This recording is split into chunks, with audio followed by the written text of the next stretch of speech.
Hello student, स्वागत है एक बार फिर से आपका अपने यूट्यूब चैनल टारगेट सेमेस्टर में। जैसा कि आप लोग जानते हैं कि जो पॉलिटिकल साइंस है उसका फर्स्ट लेक्चर्स ऑलरेडी आपको दे दिया गया है, जिसमें हम लोगों ने क्या पढ़ा था। उत्तर औपनिवेशिक भारत में लोकतांत्रिकरण की प्रक्रिया में सबसे पहले हम लोगों ने जाना था कि औपनिवेशिक भारत क्या है, ठीक है। उसके बाद राष्ट्रीय स्वाधीनता आंदोलन क्या था, इसके बारे में थोड़ी सी चर्चा हुई थी, और लोकतांत्रिकरण क्या है और इसके बारे में भी चर्चा हुई थी, लोकतांत्रिकरण, ठीक है ना। उसके बाद जो बढ़ते चरण हैं, ये जो आपका बढ़ते चरण है कह सकते हैं हम लोग, जो इंग्लिश में अगर इसको बोलें तो colonial India, national independence movements and March towards and democratisation, ठीक है ना। तो ये चीज है आपको, जो यहाँ पे आपका मार्च टुवर्ड्स है, इसके बारे में आज हम लोग समझेंगे। चरण का मतलब क्या होता है इसको सबसे पहले हम लोग समझें, और उसके बाद हम लोग देखेंगे कि भारत में जो पॉलिटिक्स थी किस तरीके से स्टेप बाय स्टेप चलती गई, और क्यों हमारा देश जो औपनिवेशिक मतलब जिसको औपनिवेश बना रखा था ब्रिटेन ने, फिर हमारा जो भारत था अपनी जो राजनीतिक प्रक्रिया थी उसमें किस तरीके से सक्रिय होता है, और उस सक्रियता के कौन कौन से चरण थे, और फाइनली जाकर के कैसे हमारा देश आजाद हुआ, ठीक है। तो यहाँ पे हम लोगों ने देखा था कुछ आंदोलन के, जैसे भारतीय राष्ट्रीय आंदोलन के बारे में हमने बताया था कि ये विश्व का सबसे बड़ा आंदोलन है, जिसमें जो भारतीय जनता थी वो बहुत ही तेजी से सक्रिय होती है, और सक्रिय होने के साथ साथ आंदोलन करती है इतने बड़े लेवल पे कि फाइनली हमारा भारत आजाद होता है।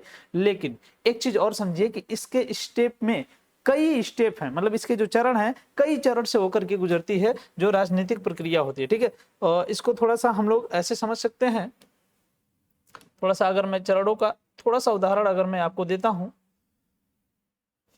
मार्कर, एक मिनट रुकिए, थोड़ा मार्कर ले लेते हैं, ठीक है। देखिए, तो कल जो हम लोगों ने पढ़ा था, तो कल हम लोगों ने ये पढ़ा था कि भारतीय राष्ट्रीय आंदोलन प्राय विश्व इतिहास का सबसे बड़ा जन आंदोलन था। 1919 के बाद इस जन आंदोलन का निर्माण इस धारणा के इर्द गिर्द हुआ कि आम जनता को राजनीति और उनके अपने मुक्ति प्रयासों में स्वयं सक्रिय भूमिका निभानी चाहिए। मतलब ये भारतीय जनता को समझ में आ गई थी, ये बातें हमने आपको बताई थी। और एक चीज और देखिए यहाँ पे मतलब ये चीज उनको समझ में आया था कि भूमिका निभानी चाहिए। यह आंदोलन भारतीय जनता के लिए एक विशाल हिस्से को राजनीतिक गतिविधियों की ओर आकर्षित करने, सक्रिय और उन्हें राजनीतिक शिक्षा देने में सफल भी हो गया था। यानी कि अब जो है लोग कहीं ना कहीं जो पॉलिटिक्स एजुकेशन है, जो राजनीतिक शिक्षा है, इसको जानने लगे थे, समझने लगे थे कि भारत की राजनीति किस प्रकार से चल रही है। चूंकि उस समय जो ब्रिटेन था हमारे देश पर जो पॉलिटिकल सिस्टम था, जो एडमिनिस्ट्रेटिव सिस्टम था, उस पर पूरी तरीके से कब्जा कर रखा था, ठीक है। इसमें सबसे बड़े जो लीडर्स थे, ठीक है ना, माना जाता है कि गांधी जी थे, ठीक है, गांधी जी, ठीक है, और सुभाष चंद्र बोस हैं, सुभाष चंद्र बोस, ठीक है, और भी बहुत से नेता थे, मतलब जितने भी फ्रीडम फाइटर थे लगभग सबकी भूमिका थी। लेकिन अगर हम लोग स्टेप की बात करें, चरण की बात करें, तो भारत में राजनीति का जो इफेक्ट देखने को मिला था, जो प्रभाव देखने को मिला था राजनीति चरण का, वो मिला था 1857 की क्रांति से। कहां से मिला था? 1857 की क्रांति से। लेकिन ये जो 1857 की क्रांति थी, यहां पे लोग राजनीति में सक्रिय तो हुए लेकिन अपने स्वार्थ के लिए, क्योंकि अलग अलग जगहों से अलग अलग राजाओं की कहीं ना कहीं अपनी स्वायत्तता, अपना स्वार्थ, जो उनका वर्चस्व था वो छिन गया था। किसके द्वारा? ब्रिटिशर्स के द्वारा। जब छिन गया था तो उसी को वापस से प्राप्त करने के लिए 1857 की क्रांति में अलग अलग जगहों से अलग अलग लोगों ने भाग लिया था, ठीक है ना। अगर हम लोग बात करें भारत में सक्रियता कहां से देखने को मिली थी, तो वो मिली थी 1885 में, जब कांग्रेस का निर्माण होता है। वहां से फिर हमारे भारत की जो राजनीति थी वो धीरे धीरे दूसरा मोड़ लेने लगी थी, ठीक है। तो ये तो था आपका ओवरव्यू, ताकि आपको समझ में आ जाए कि भारत की जो राजनीति थी उसमें किस प्रकार से परिवर्तन हुआ, किस तरीके से जो डेमोक्रेटाइजेशन हुआ, यानी कि जो लोकतांत्रिकरण था, ये किस तरीके से भारत में धीरे धीरे उभर करके आया, ठीक है। अब यहाँ पे एक चीज मैं और बता दूं कि आप लोगों का जो एग्जाम है वो अब की बार डिस्क्रिप्टिव होने वाला है, ये तो ऑलरेडी आप लोगों को पता है, ठीक है ना। पैटर्न आपका चेंज हो गया, पहले एमसीक्यू पैटर्न था, लेकिन अब की बार क्या हो गया है? डिस्क्रिप्टिव हो गया, ठीक है। यानी कि आपको लिखना है, ठीक है, पढ़ के जाना है और एग्जाम में लिख करके आना है, और आपको क्या लिखना है ये भी आपको जानकारी रखनी होगी, ठीक है ना। अगर सही मैटर्स या सही कंटेंट आप एग्जाम में नहीं लिख करके आते हैं तो आपको ज्यादा नंबर्स मिलने के चांसेस नहीं होते हैं, यहाँ तक कि हो सकता है 40-45% इतना ही नंबर्स आपको मिले, ठीक है। तो इतने से नंबर से लेकर के पास होने से बहुत बेहतर है कि आपको टारगेट गुरुकुल की तरफ से जो सारथी बैच दिया गया है, टारगेट गुरुकुल ऐप को डाउनलोड कर लीजिए, वहां से आप जो सारथी बैच ज्वाइन करेंगे केवल और केवल 249 में, 249 में आपको रिकॉर्डेड क्लासेस, लाइव क्लासेस और साथ ही साथ जो आपका शॉर्ट नोट्स हो गया, लॉन्ग नोट्स हो गया, और साथ ही साथ एक मेंटरशिप दी जाएगी। किसी भी टीचर्स के अंतर्गत आप रह करके, उसके गाइड में रह करके आप तैयारी करेंगे और अपने एग्जाम को बेहतरीन बना सकते हैं, ठीक है ना। बेहतरीन नंबर से पास ही नहीं हो सकते बल्कि टॉप भी हो सकते हैं, ठीक है ना। तो ये आपके लिए। और एक चीज और है, जल्दी से आप टारगेट गुरुकुल चैनल है, ठीक है ना, उसके नीचे देखिए डिस्क्रिप्शन बॉक्स में आपको मिलेगा व्हाट्सएप ग्रुप का चैनल। ये आपको ज्वाइन कर लेना है, इसलिए ज्वाइन कर लेना है क्योंकि जो मोस्ट इंपॉर्टेंट अपडेट है या फिर किसी भी प्रकार का जो इंफॉर्मेशन होगा व्हाट्सएप ग्रुप में डाला जाता है। क्लासेज आपकी अपलोड की जाती है, तब भी आपको वो क्लासेस तुरंत ही ग्रुप में मिल जाती हैं, कहीं इधर उधर आपको भटकने की जरूरत नहीं है। अगर यूट्यूब की तरफ से आपको इंफॉर्मेशन नहीं जाता है तो तुरंत ही आप ग्रुप में जाकर के वहां से क्लासेस ले सकते हैं, ठीक है। तो ये आपके लिए बहुत ही बेनिफिशियल होगा। सारथी बैच है, टारगेट गुरुकुल ऐप आपको डाउनलोड करना है और बेहतरीन तैयारी करनी है। पूरे 6 मंथ तक, यानी कि जो आपका एक सेमेस्टर होगा, इस केवल और केवल 249 में इतनी तैयारी आपको करनी है, ठीक है ना। तो चलिए अब जल्दी से ज्वाइन कर लीजिए। अब हम लोग समझेंगे आगे की कहानी क्या होती है और किस तरीके से होती है, ठीक है। थोड़ा थोड़ा अगर हम लोग पढ़ते भी चलेंगे तो ज्यादा बेहतर होगा, ठीक है ना, क्योंकि वैसे तो बताने के लिए बहुत सी बातें हैं, लेकिन अगर सिस्टमेटिक हम लोग बुक के अकॉर्डिंग चलेंगे तो ज्यादा बेहतर होगा, ठीक है ना। इस मैटर के अकॉर्डिंग चलेंगे तो ज्यादा बेहतर होगा, ठीक है। चलिए, कह रहा है कि करोड़ों लोगों को आंदोलित और राजनीति में सक्रिय करने वाले महान नेता गांधी जी ने अपनी पूरी जिंदगी इस विचार का प्रचार करते रहे कि चाहे औपनिवेशिक शासन को निर्मूल करने की बात हो या फिर सामाजिक परिवर्तन। 2 पॉइंट्स यहाँ पे है, गांधी जी की भूमिका क्या रही है, यहाँ पे आप लोगों को ऐसे समझना है बाबू, यहाँ पे आप लोगों को ऐसे समझना है। चलिए 1 मिनट, थोड़ा सा हम इसको क्रॉप कर लेते हैं और उसके बाद आगे चलते हैं।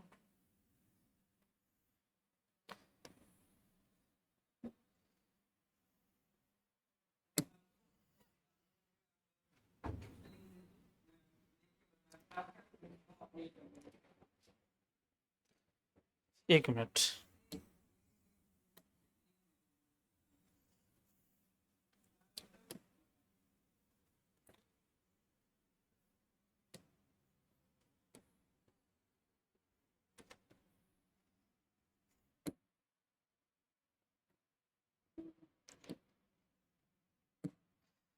चलिए। हाँ, तो यहाँ पे आप लोग देख सकते हैं, यहाँ पे जो मोस्ट इंपोर्टेंट पॉइंट्स क्या है कि जो करोड़ों लोग थे, ठीक है ना, करोड़ों लोग जो आंदोलन में शामिल हो रहे थे, ठीक है ना, उसमें जो ये क्या, मैंने किसी और को क्रॉप कर लिया क्या? ठीक है, सही है। जो करोड़ों लोग थे उनको आंदोलित करना, ठीक है, एक जगह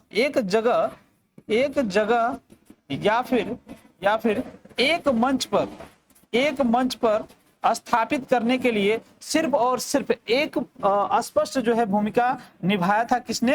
गांधी जी ने। किसने निभाया था? गांधी जी ने, ठीक है ना। कारण क्या है, कुछ मैटर इस प्रकार से हम लोग देखेंगे कि गांधी जी पूरी जिंदगी क्या करते रहे, लोगों को इकट्ठा करने के लिए अहिंसा का प्रचार करते रहे। अहिंसा का प्रचार में 2 बातें इनको याद रखनी है। 2 बातें इनकी कौन सी याद रखनी है कि सामाजिक परिवर्तन करने का जो मुद्दा था इनका, ठीक है ना, सामाजिक परिवर्तन का जो मुद्दा करने था, और जो औपनिवेशिक शासन को निर्मूल करने की बात की थी उन्होंने, ठीक है ना। औपनिवेशिक शासन का मतलब जो ब्रिटेन का शासन था, ब्रिटेन का शासन, ठीक है, ब्रिटेन के शासन को तोड़ने की बात इन्होंने करी थी, और जो जनता थी, जनता में सामाजिक परिवर्तन लाने की बात जो की थी, सामाजिक परिवर्तन। अच्छा, सामाजिक परिवर्तन क्या है ये तो आप लोग जानते ही हैं। सामाजिक परिवर्तन एक छोटा सा मुद्दा है, बहुत बड़ा नहीं है, अपने आप में तो बहुत बड़ा है, लेकिन यहाँ पे सामाजिक परिवर्तन एक छोटा सा मुद्दा है। सामाजिक परिवर्तन से मतलब पहले समाज का माहौल कुछ और था और अब कुछ और हो गया। पहले वही जनता जो थी, जो वही समाज था, कहीं ना कहीं ब्रिटेन के जो लोग थे, बड़े बड़े लोग थे, उनके नीचे दबा हुआ था, लेकिन अब उनमें परिवर्तन आ चुका है। अब वो धीरे धीरे क्या कर रहे हैं, पूरी तरीके से लोग विरोध करना शुरू कर दे रहे हैं। ठीक है, तो ये पॉइंट्स आपको याद रखना है, गांधी जी की बहुत बड़ी भूमिका रही है। ठीक है ना। और उन्होंने एक चीज और कहा है कि ये जो सामाजिक परिवर्तन है और जो ब्रिटेन का शासन है, जो औपनिवेशिक शासन है, इसको तोड़ने के लिए क्या करना होगा, हिंसा नहीं करना होगा, हिंसा नहीं करना होगा, नहीं करना है। ठीक है ना, हिंसा नहीं करना है। तो हिंसा नहीं है तो क्या करना है भाई, अहिंसा पर चलना है। उन्होंने ये भी कहा अहिंसा पर चलना है। उन्होंने ये भी कहा कि अगर हिंसा करेंगे तो एक छोटा सा भी दल रहेगा, वो भी हिंसा करके बहुत कुछ कर सकता है, लेकिन अगर हमें बहुत बड़ी संख्या में आंदोलन करना है तो हमें अहिंसा को लेकर के साथ में चलना होगा। ठीक है ना, ये किसका कथन है भाई, तो ये है गांधी जी का कथन है, और गांधी जी की बहुत बड़ी भूमिका रही। इंग्लिश में देख लेते हैं, Gandhi the great leaders to agitates crore of people of the activated them in politics, kept the propagating these ideas throughout his life, and whether it is the issue of eradicating colonial rule or the issue of the social change, ठीक है, is the people who are the creators of the mass movements, not the leaders. However, the success failure of any movements depend on a great extent, देखिए great extent on the quality of its leader। ठीक है ना, यानी कि वो जो आंदोलन होता है उसकी जो सफलता निर्भर करती है, वो किस पे निर्भर करती है, जो लीडर्स होता है। यहाँ पे गांधी जी को हम लोग जब देखेंगे तो गांधी जी की बहुत बड़ी भूमिका रही है देश को आजाद कराने के लिए। किसी भी प्रकार का आंदोलन आप उनका उठा करके देख लीजिए तो बहुत बड़ी संख्या में लोगों ने भाग लिया था, चाहे वो प्रत्यक्ष रूप से चाहे वो अप्रत्यक्ष रूप से। ठीक है, तो हमारा सिर्फ और सिर्फ यहाँ कहने का मतलब यह है कि जब गांधी जी का कहीं ना कहीं भूमिका की बात आती है तो ये भी गांधी जी का जो भूमिका होता है कहीं ना कहीं चरण के रूप में हम लोग देखेंगे। ठीक है ना, चलिए आगे बढ़ जाते हैं।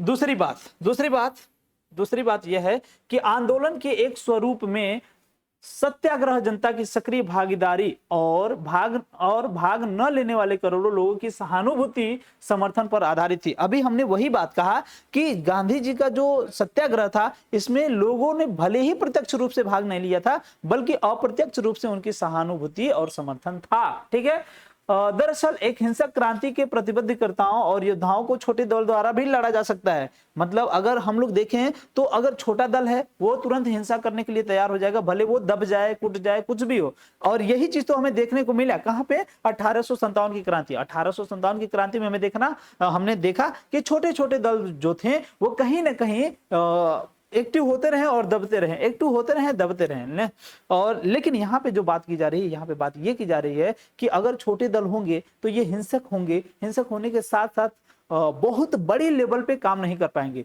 लेकिन अगर हमें पूरी तरीके से राजनीतिक परिवर्तन करना है, पूरे भारत में क्रांति लानी है, तो उसका सिर्फ और सिर्फ एक ही मुद्दा है और वो है अहिंसा। ठीक है ना, अहिंसक की तरह अगर हम लोग गांधी जी के जितने भी सत्याग्रह थे उनको फॉलो अगर हम लोग करें तो किसी भी प्रकार की हिंसा देखने को नहीं मिली थी, बल्कि प्रत्यक्ष और अप्रत्यक्ष रूप से कहीं ना कहीं गांधी जी को सबका सपोर्ट मिला था। ठीक है ना, तो ये पॉइंट्स आपको याद रखना। ठीक है,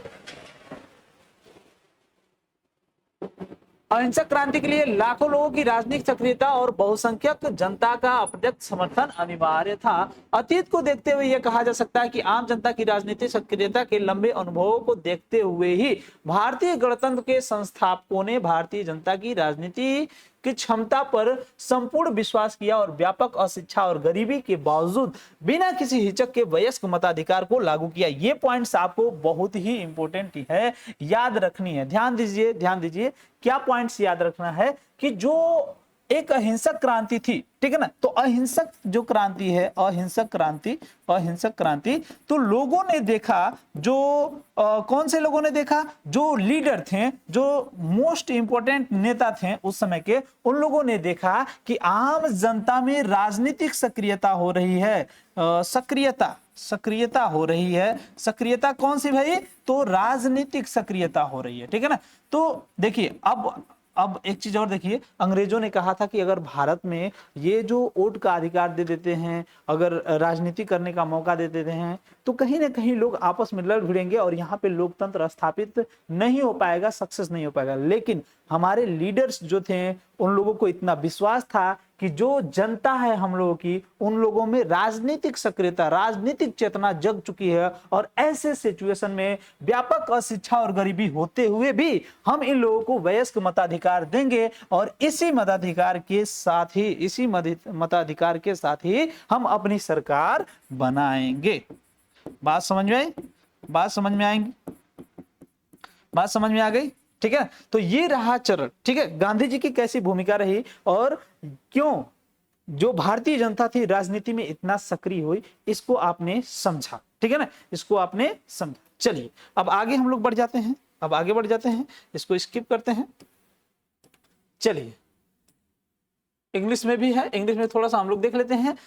सत्याग्रह as a form of the movement was based on the active participation of the public and the sympathy and the support of million peoples who did not participated. यानी कि बहुत से जो मिलियन लोग हैं, उन लोगों ने भले ही एक्टिव नहीं हुआ, उस सत्याग्रह में नहीं गए, लेकिन कहीं ना कहीं भावनात्मक रूप से गांधी जी का समर्थन था, ठीक है ना, प्रत्यक्ष या अप्रत्यक्ष रूप से बहुत से लोगों का, मतलब ओवरऑल इंडिया में, ठीक है ना। In fact a violent revolution can be fought even by small group committee workers and warrior. मान के चलिए छोटा ग्रुप है, वो 100% लड़ने झगड़ने के लिए तैयार हो जाएगा, स्मॉल कमेटी है 100% लड़ने के लिए तैयार हो जाएगा। लेकिन अगर एक बहुत बड़ा ग्रुप है, उसे अहिंसक तौर पे ही चलना होगा, क्योंकि अगर उसमें हिंसा होगा तो बहुत बड़े लेवल पे कहीं ना कहीं रक्तपात होगा, बहुत बड़े लेवल पे जो हिंसा होगी फैल जाएगी, और ऐसे में बहुत बड़े लेवल पे नुकसान भी हो सकता है। तो आपको अब तक समझ में आ गई होगी कि जो भारतीय राजनीति है उसमें अहिंसा की कितनी बड़ी भूमिका रही है। हालांकि भारत में नरम दल और गरम दल दोनों साथ ही चले, ऐसा नहीं है कि सिर्फ अहिंसा से ही भारत को आजादी मिली, लेकिन याद रखना है कि अहिंसा की बहुत बड़ी भूमिका रही है लोगों को एकत्रित करने में, लोगों को राजनीतिक रूप से जागरूक करने में, ठीक है ना। और फाइनली आपने देखा कि जो है सबको क्या हुआ कि एक तरीके से वयस्क मताधिकार जो है उसकी कहीं ना कहीं अधिकार मिल गया लोगों को सरकार बनाने की। आगे बढ़ते हैं। भारतीय राष्ट्रीय आंदोलन का संपूर्ण रूप से प्रतिनिधि मूलक लोकतंत्र और व्यक्ति के तमाम नागरिक स्वतंत्रताओं, यानी कि जो फ्रीडम था। अब एक पॉइंट्स और यहाँ पे चलना देखना है आपको, एक पॉइंट्स और देखना है। चलिए इसको थोड़ा सा आगे पेज पे ही कर लेते हैं तो ज्यादा बेहतर होगा, ठीक है। चलिए इसको अगले पेज पर कर लेते हैं।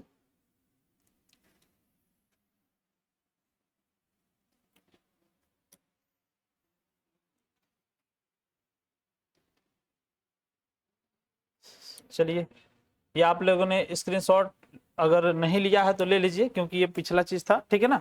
अगर स्क्रीनशॉट नहीं लिया है तो आप ले लीजिए, ठीक है, जिसको हमने ऑलरेडी पढ़ा चुका है, ठीक है। चलिए अब इसको थोड़ा सा इरेज करते हैं और इसको हम लोग समझते हैं, ठीक है। चलिए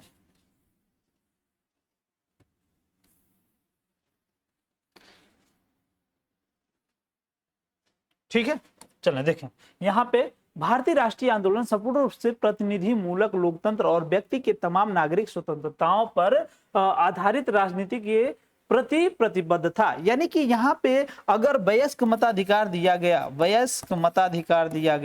मताधिकार दिया गया, ठीक है ना, तो साथ ही साथ इनको जो स्वतंत्रता थी, नागरिक स्वतंत्रता, ठीक है ना, नागरिक स्वतंत्रता, ठीक है, जो नागरिक स्वतंत्रता थी, यानी कि जो सिविल लिबर्टी थी, साथ ही साथ प्रदान किया गया। इनको किसी भी प्रकार का बाउंडेशन नहीं दिया गया कि आप किसी लीडरशिप को ही, उसी को ही वोट देंगे, बल्कि इनको एकदम स्वतंत्रता दे दी गई कि आप कहां से और कैसे किसको वोट दें, किसी को कोई रोक छेक नहीं है, ठीक है ना। यानी कि फ्रीडम मायने रखता है, ठीक है। आंदोलन ने वो अनुभव प्रस्तुत किया जिसके माध्यम से दोनों ही तत्व भारतीय राजनीति के चिंतन के अभिन्न अंग बन गए। यानी कि जो वयस्क मताधिकार था और साथ ही साथ जो ये राजनीतिक स्वतंत्रता थी, ये भी अभिन्न अंग बन गए। अपनी शुरुआत में ही इस आंदोलन ने जनवादी विचारों और संस्थाओं को आम जनता में लोकप्रिय बनाया और सार्वजनिक चुनाव के आधार पर संसदीय संस्थाओं की स्थापना के लिए संघर्ष किया। ठीक है ना, यानी कि शुरुआत से ही पहला पॉइंट क्या बना कि जनवादी विचारों के संस्थाओं को आम जनता में लोकप्रिय बनाया और साथ ही साथ सार्वजनिक चुनाव के आधार पर संसदीय संस्थाओं की स्थापना के लिए संघर्ष किया। अब देखिए ये जो कहीं ना कहीं तोड़ मरोड़ है इस तरीके से चल रहा है कि हमारी जो जनता है, जो भारतीय जनता है, वो कहीं ना कहीं अशिक्षित है, कहीं ना कहीं उनके पास गरीबी भी है, लेकिन साथ ही साथ जो राजनीतिक है, राजनीतिक एकता कह सकते हैं, राजनीतिक सक्रियता कह सकते हैं, ये बहुत तेजी से डेवलप हुआ और दो चीजें कहीं ना कहीं देखने को मिली।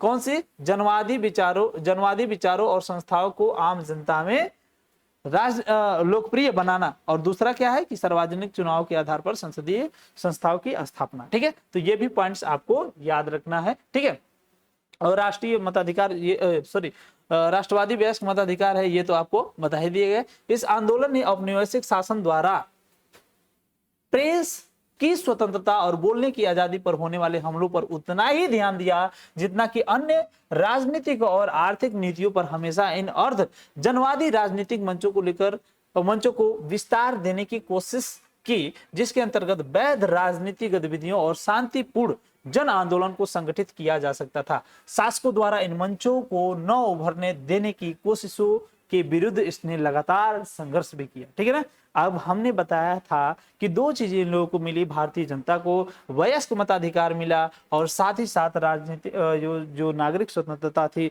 ये भी मिला। तो कहीं ना कहीं ये पॉइंट्स बहुत ही मायने रखता है और ये संघर्ष चल रहा है किसके साथ? ये चल रहा है ब्रिटेन के साथ, जो शासक हैं उनके साथ कहीं ना कहीं संघर्ष चल रहा है। प्रेस की स्वतंत्रता होती है, एक्ट ला करके उसको खारिज कर दिया जाता है, और भी विभिन्न प्रकार की जो स्वतंत्रता होती है, जैसे आपने सुना होगा रोलेट एक्ट का, रोलेट एक्ट आपने सुना होगा, वो कहीं ना कहीं जो आंदोलन करते थे, आंदोलन को बिना वकील, बिना दलील, बिना किसी गवाह का ऐसे ही उनको अरेस्ट कर लिया जाता था, केवल और केवल संख्या के आधार पर। ठीक है ना, तो आज के लिए सिर्फ इतना ही। मिलते हैं नेक्स्ट वीडियो में, तब तक के लिए बाय। जल्दी ही आपको नेक्स्ट वीडियो प्रोवाइड कराई जाएगी, उसमें आगे के चीज को हम लोग कवर करेंगे। कम से कम ये जो फर्स्ट हमारा टॉपिक है इसमें इतना टाइम इसलिए लग रहा है ताकि अगर इस टॉपिक को आप लोग नहीं समझ पाएंगे तो कहीं ना कहीं आपके आगे जो पॉइंट्स है उनको समझने में समस्या होगी। ठीक है ना, इसलिए मैं वर्ड बाय वर्ड लेकर के आपको चल रहा हूं ताकि आपके दिमाग में पहले पॉलिटिकल साइंस को लेकर के भूमिका बने